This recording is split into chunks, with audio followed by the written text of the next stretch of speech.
Good morning, Vande Matram. Welcome all of you. Happy Lakshmi Puja. So Kumar Purnima is on the way. Today you are going to start worshipping the Lakshmi after worshipping Goddess Durga.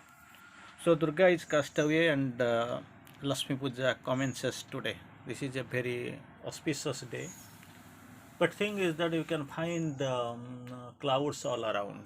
Very cloudy day. Very interesting. The smooth weather. Very you can find some chillness because arrival of winter is on the cards on the board. So very interesting and very accelerating, joyous moment for you to celebrate this Parvana occasion, these puja festivals. Very interestingly, we are going to discuss right now on a beautiful topic that is heaven and earth. So on this heaven and earth, we are going to have a discussion, of course, a brief discussion.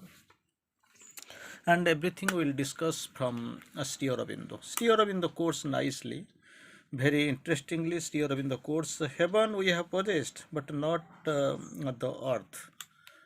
Significantly, it is confusing sentence for you, but not for all, not for you.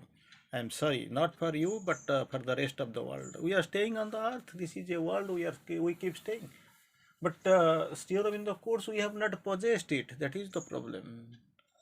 That is the problem. Of course, you have possessed something like a 200 square foot land on this beautiful, significant, and capital city. Maybe you have possessed something, but still in the course heaven we have possessed. This is under possession, but not the earth. But the fullness of your yoga is to make in the formula of the Veda heaven and earth equal and one. So as per the Vedantic formula, you have to learn very interestingly that heaven and earth equal are. That's what the possession will be, and you have to possess it. But still in the course, heaven is possessed. That is the heaven and heavenic elements that are in you and around you and through. It can be possessed. It is possessed already. Not can be possessed. It is possessed, but not the earth. The problem is that this is for the fullness of yoga, not the initial or 50%, 20%, 30% Sri Aurobindo does not quotes on that, but the fullness of the yoga is on different formats, heaven and equal as per Vedantic formula. We have to go and find heaven and earth equal are, both are equal. And Savitri Sri Aurobindo quoted beautifully, nicely Sri Aurobindo quoted that earth must transform herself and equal heaven. Earth must transform herself. This is the matter of transformation. Earth must transform herself and equal heaven. And science on the same site, same place, heaven must descend, or if earth can't be able to transfer for any reason because it has got its impotency in capacity and efficiency, so if it can be done, then heaven must descend into earth's mortal state. Earth state is mortal, and for heaven it is immortal. So heaven must descend. Descend means it is on the top. It has to descend down. Earth must ascend and transform itself and equal heaven. It must go to heaven, but nobody knows where is heaven, what is heaven, and how is heaven. This idea is not there. Is not with us. It is just an imagination for us. But here in the course, most uses the word, and that is most. Earth must transform herself and equal heaven, or if it is not possible, heaven descend into earth's mortal state. How is it possible? So it is $1 billion question for us. We don't imagine how it will take place. But thing is that Sri Aurobindo comments and clarifies. For this heavenly, for this high spiritual to be, vast spiritual change to be, this transformation, as per Sri Aurobindo, per his quotings, it is something like vast spiritual change. For this vast spiritual change to be, what has to be done? It is very simple. You don't have to go for tapasya and all. So out of the mystic oven in our heart, behind our heart, inside our heart, the heavenly psyche is there. Out of the mystic cavern in the heart, the heavenly psyche, that the psychic, of course, it is heavenly. Heavenly psyche must put up its veil. When we use the term heavenly, naturally heavenly, it has come down into this mortal state. It is inside the heart, behind the heart center. So it must. Out of the mystic cavern in the heart, the heavenly psyche must put up the veil. Now itself it is disguised, concealed, it is worn, put on. So it has to put up the veil. Out of the heavenly psyche must put up the veil and step into common nature's crowded rooms. Not only now itself, it is in the hidden, concealed, and behind the concealed state and behind the veil, passive. But actually, it has to come out. It has to step into the common nature's crowded rooms. Common nature's crowded rooms. It has to step out, and simultaneously, what it has to done the stand upward, uncovered as the nature's king. Uncovered when Sri Aurobindo is used, it means that it is right now covered. So it has to come out into that position. It has to come out of the come out and stand uncovered as the nature's king, not a subsidiary, suppliant. It is no, it will not come, or a hidden position it will stand, but actually it has to stand uncovered as the nature's king. It must not bow down its head near the nature, but actually it has to, as the nature's king, and rule the thought and the life. That is what lead the thought, rule the thought and lead the life. That is what the condition you have to go through. So this is the this is the criteria, this is the phenomenon you have to go for that. Actually, before going for heaven and earth, Sri Aurobindo having a couple of beautiful examples, and we will go what really this earth is meant. Most of the time we stay on the earth. It is a big base on which the world stands, and we are here. So, Sri Aurobindo course, the touch of earth is always invigorating to the son of earth, son of earth. Here in the course of to the son of earth, this touch of earth is always invigorating to the son of earth. And even when he seeks a supraphysical knowledge, even if he seeks a supraphysical knowledge, then also you can find the touch of earth is always invigorating to the son of earth. Especially Sri Aurobindo has given very importance and used a great phrase, something like son of earth. Then we can go another line, Sri Aurobindo quotes, evolution takes place on the earth.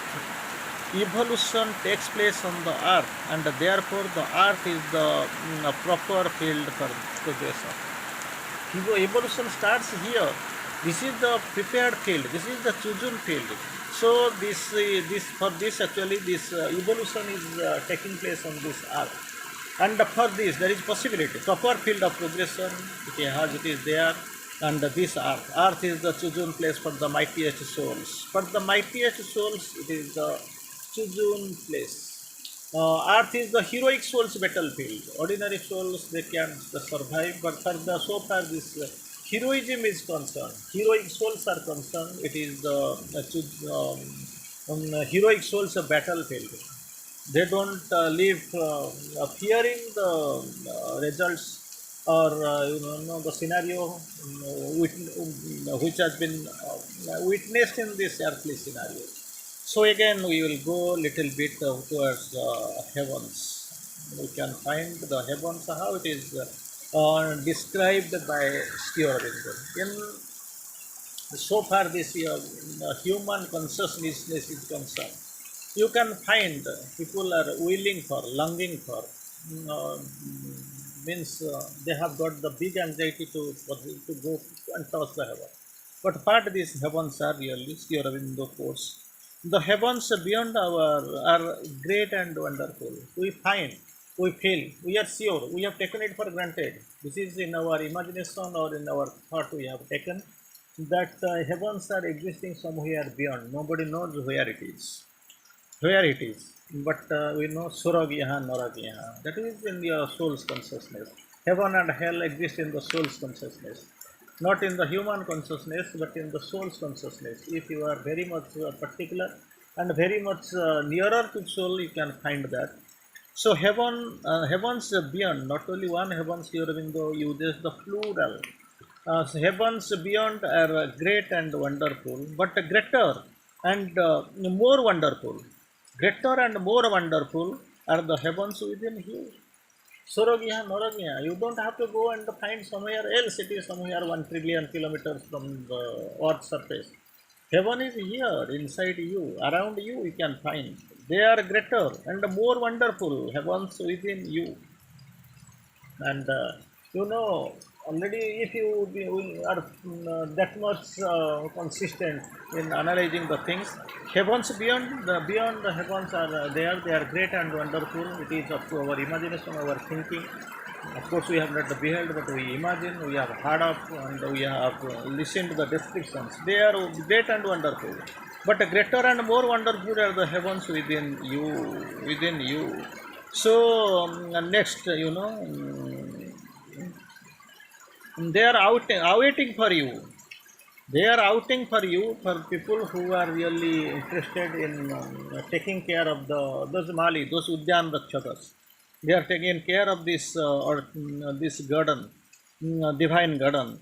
Actually, these heavens are awaiting for them. Come, reach, explore, and be a part of it. And second, in second definition, Sri Aurobindo goes forward and describes beautifully. And Surga is not somewhere in the Himalayas. That's what is our imagination.